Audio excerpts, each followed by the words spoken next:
All right. Yes, Mr. FedEx driver. Ah, bunch of clowns. Bunch of clowns. Using the FedEx driver to target me with his cell phone, pointing the camera towards me, you know, as he gets in his vehicle. He does the palm fixation drill. All right. Again, try to. One of the things they used to do in the beginning of my targeted was that every time I went to the bathroom to pee, I would hear police sirens, whoop whoop. Didn't matter what time of the night it was. Could be 1 o'clock, 1:30, 2:30. Actually, I'll tell you what it really was. Now that I remember talking about this, I would get up at the 32 minutes past the hour. Sometimes every hour.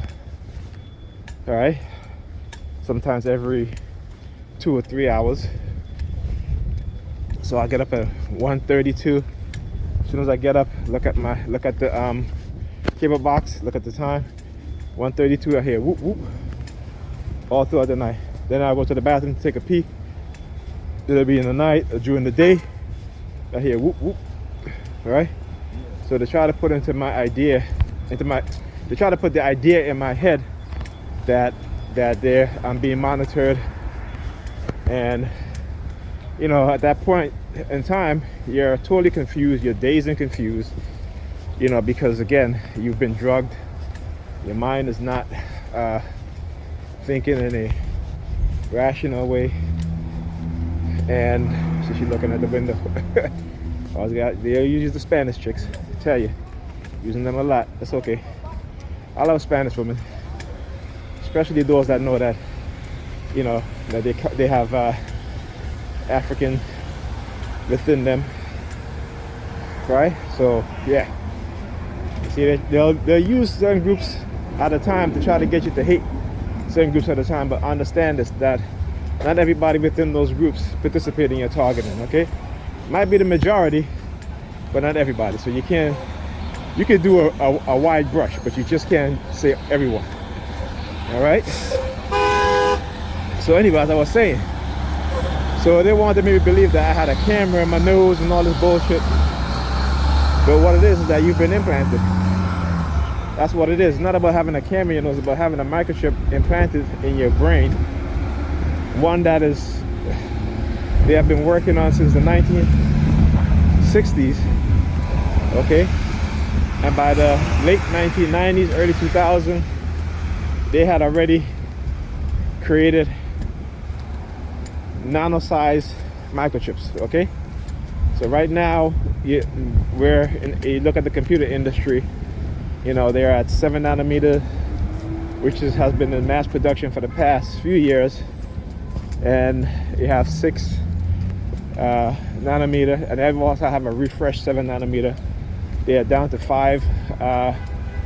2 years ago there was a 5 nanometer, but again, they didn't yield enough good chips to, you know, to say, okay, well, you know, we can mass produce these things, right? Because you see, when they design these things and these things get shrink down, it take a couple of years before the processor nodes mature.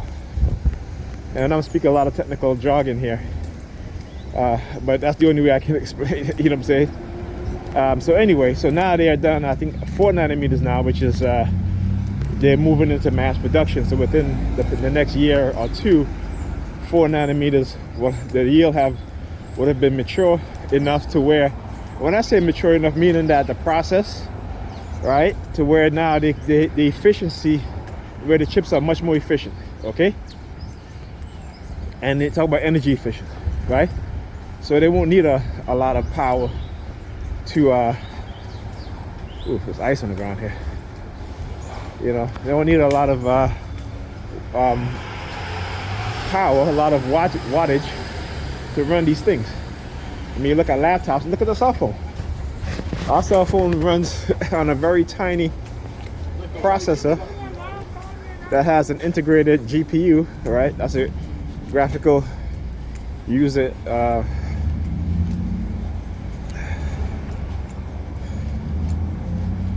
it's a graphic processing unit, right? Graphical processing unit, GPU, okay? And you can play some really, good looking games on it, right? And again, these things will continue to be refined year after year. And like I said, the military is at least a decade or two ahead of the private industry. Look at she's looking. What are you looking at, girl? What are you looking at? They always do this shit. So you notice they're using the black chick. She dressed all in black. Right? She dressed all in black. Tell you, they love to do that shit. Like, I really care. Oh, here's the red theme again. He stands up there. Look, turns around. Right? Walking towards me, he stops, he turns around. Stands up there, he turns around. Yeah. Put his foot in the pocket. Yeah, motherfucker. I'm gonna start wearing red. I'm gonna have to get me an all red outfit. That's what I'm gonna have to get. Yeah, what you looking at, bro? You looking at the little girl? She want me to come stop picking up my daughter? Hell no. Not gonna work. Not gonna work. Not happening. Never ever. See? So they try to get you to, again, it's the narrative, right? Okay, so as I'm coming out of the school, you got a whole bunch of women looking at me. Why? As I approach the corner, because across the street you see a vehicle has the Grenadian flag on it, and I'm gonna go. It's a gray vehicle. Again, they use of the deportation theme, and they go the red theme now. See, I tell you guys, come on, let's go. Hold my hand, hold my arms, hold my arms. See, yeah. Oh, what you got in your hand? A white piece of tissue? What's going on with that? What is the white piece of tissue? You think you pure? All right, there we go right here. See that? GCN 4214 license plate number, strategically placed there. All right, so we talk about the theme. I talk about this theme all the time, the deportation theme, all this bullshit. That's fine. Hey, again, I keep saying, I don't give a fuck like you don't give a fuck. So there you go, we don't give a fuck. All right, so here's another theme that they use, the color orange. They can all suck my dick, I don't give a shit. It's big, they can choke on it too. So as I'm walking over here, I got fixated onto the Texas license plate NKD 2307. Again, yo, he take his phone out. Look at his phone. Look. Your phone's in your back pocket, bro. He's touching on himself like, yeah. Anyway, so again, you see the red theme, the red bag. Yeah, so there are times when I find myself fixated. Now, why was I fixated on that Texas license plate number on that vehicle? Okay, again, this is the silent sound spectrum technology at work. Okay, so this is exactly how they do it and what it does. Okay, this is invisible technology based on the radio wave and microwave frequency spectrum and sending commands, okay, into the minds of a person. So what they can do is basically supplant your consciousness, your mind, whether it be momentarily or over a length period of time, with an artificial external thought pattern, phrase, command, what have you, to get you fixated on what they want you to look at. So the use of, and here we go again, the HFV 632, right?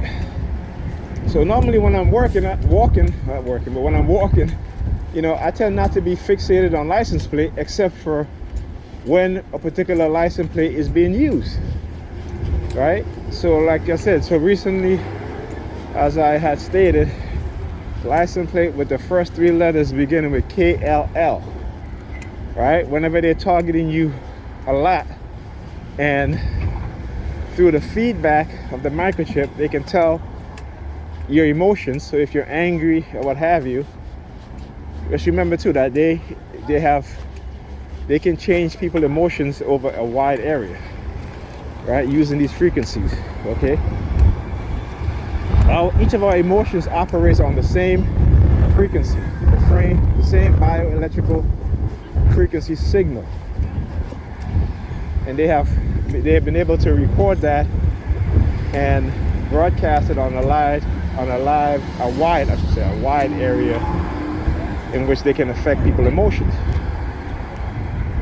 Okay, remember, this is all documented. This is proven research that they have done that is well documented, so they're not fooling anybody. And this is one of the things that we have to understand, okay? And how it is that they can easily manipulate people and get away with the crime, right? At least they think they're gonna get away with these crimes, and then they can villainize someone and then set the community against them, which is, you know, like I said, they mess with the right person when they decide to target me. Okay, because instead of continuing to fall for the traps because we're ignorant, because we don't know, you know, you have to do the research, and you have to be the type of person to say, hey, you know what, something is not right here, I need to go research this.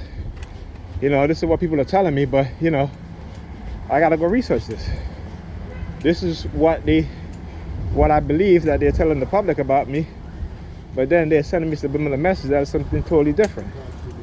Okay? Yeah, here go the NYPD. Of course, they always gotta come. Look, number 3248. Yeah, look, they look mad, they pissed. Bunch of pussies, they're pissed. Yeah. They got caught. Like I said, you know, they've been doing this shit to a lot of us. Okay? And again, we got to understand that, you know, we can't blame ourselves. We got to put the blame where it's due, right? And it's not on us. Okay? This is how they've continued experimenting on individuals and then trying to silence them or blackmail them into silence. Shit's not gonna work. Never gonna work. The red team, a lot of red teams today. Coming out with the red hat, she with the red pants. You guys see the theme that's going on here? Right? You guys see the theme that's going on here? Okay? So anyway, that's where you see the NYPD. See the number 32, and I just read the license plate off of that vehicle, right? The number 32 in it. So again, they feel emboldened, right? They feel very emboldened. Okay? And again, see, this is how you draw them out as a TI. This is how you draw them out. They can take their phone out, they can look at it all they want. Shit's not working. Try something else. All right? And this is what I do. I tell it to them in their face. Or you look, in the red hood. He stops and turns. There's the chicks. Yeah, come on back, buddy. Come on back. Let's see you. Nigel's back, baby. Let's get him. Let's get him. Watch this. Watch this. Oh, yeah, he turned around. Pussy. Pussy. Yeah. What I thought. Exactly what I